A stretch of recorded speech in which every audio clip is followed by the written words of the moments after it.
ফিজিক্সের খুবই খুবই একটা ইম্পর্টেন্ট কোশ্চেন আমরা সলভ করে দেবো। সেটা হচ্ছে ঘড়ির মিনিটের কাঁটা, সেকেন্ডের কাঁটা এবং ঘন্টার কাঁটার কৌণিক বেগ নির্ণয়। আমরা কিন্তু জানি কৌণিক বেগ ওমেগা সমান সূত্র কি? কৌণিক বেগ ওমেগা সমান হচ্ছে 2π/t। খেয়াল করো, সেকেন্ডের কাঁটার ক্ষেত্রে টি এর মান কত? ধরো এটা হচ্ছে ঘড়ি, হ্যাঁ, তাহলে এখানে হচ্ছে 12টা, এখানে হচ্ছে 3টা, এখানে হচ্ছে 6টা, এখানে হচ্ছে 9টা। তাহলে আমরা যদি সেকেন্ডের কাঁটার কৌণিক বেগ নির্ণয় করি, তাহলে সেকেন্ডের কাঁটা এখানে ঘুরে আসতে কতক্ষণ সময় নেয়? সেকেন্ডের কাঁটা ঘুরে আসতে 1 মিনিট সময় নেয়। 1 মিনিট মানে হচ্ছে 60 সেকেন্ড। তাহলে সেকেন্ডের কাঁটার ক্ষেত্রে টি এর মান কত? টি এর মান হচ্ছে 60।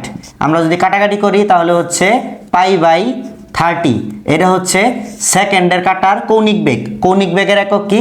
কৌণিক বেগের একক হচ্ছে রেডিয়ান পার সেকেন্ড। ওকে, আমরা যদি মিনিটের কাঁটার কৌণিক বেগ হিসেব করি তাহলে খেয়াল করো, মিনিটের কাঁটা ঘুরে আসতে কতক্ষণ সময় নেয়? মিনিটের কাঁটা ঘুরে আসতে 60 মিনিট সময় নেয়।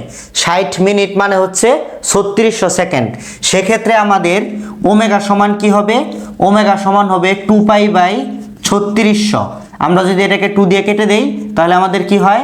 তাহলে হচ্ছে π/1800 আর কৌণিক বেগের একক হচ্ছে রেডিয়ান পার সেকেন্ড। এইবার আমরা যদি ঘন্টার কাঁটার কৌণিক বেগ হিসেব করি তাহলে খেয়াল করো, ঘন্টার কাঁটা ঘুরে আসতে কতক্ষণ সময় নেয়? ঘন্টার কাঁটা ঘুরে আসতে 12 ঘন্টা সময় নেয়। তাহলে 12 ঘন্টাকে আমাদের কিসে নিতে হবে? সেকেন্ডে। তাহলে আমরা জানি ওমেগা সমান সূত্র কি? ওমেগা সমান সূত্র হচ্ছে 2π/t। ঘন্টার কাঁটার ক্ষেত্রে টি এর মান কত? টি এর মান হচ্ছে 12 ঘন্টা। 12 ঘন্টাকে আমরা কিসে নিয়ে যাব? সেকেন্ডে। কত দিয়ে ভাগ? 3600। তাহলে আমরা যদি 2 দিয়ে কেটে দেই তাহলে এটা কত হয়? 6। তাহলে আমাদের উত্তর হচ্ছে π/6 × 3600। একক কি? একক হচ্ছে রেডিয়ান পার সেকেন্ড। তাহলে খেয়াল করো, আমরা কয়টা কৌণিক বেগ বের করলাম? 3টা। একটা কার?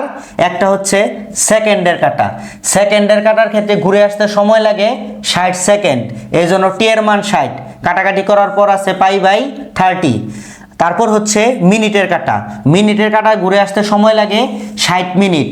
60 মিনিট মানে 3600 সেকেন্ড। কাটাকাটি করার পর থাকে π/1800। ঘন্টার কাঁটার ক্ষেত্রে ঘুরে আসতে সময় লাগে 12 ঘন্টা। 12 ঘন্টাকে আমরা কিসে নিয়ে গেছি? সেকেন্ডে। এটা হচ্ছে ঘন্টার কাঁটার কৌণিক বেগ। এই 3টা যদি তুমি ভালো করে বুঝে থাকো তাহলে তুমি ভার্সিটিতে গুচ্ছতে 1 নাম্বার শিওর পাবে ইনশাল্লাহ।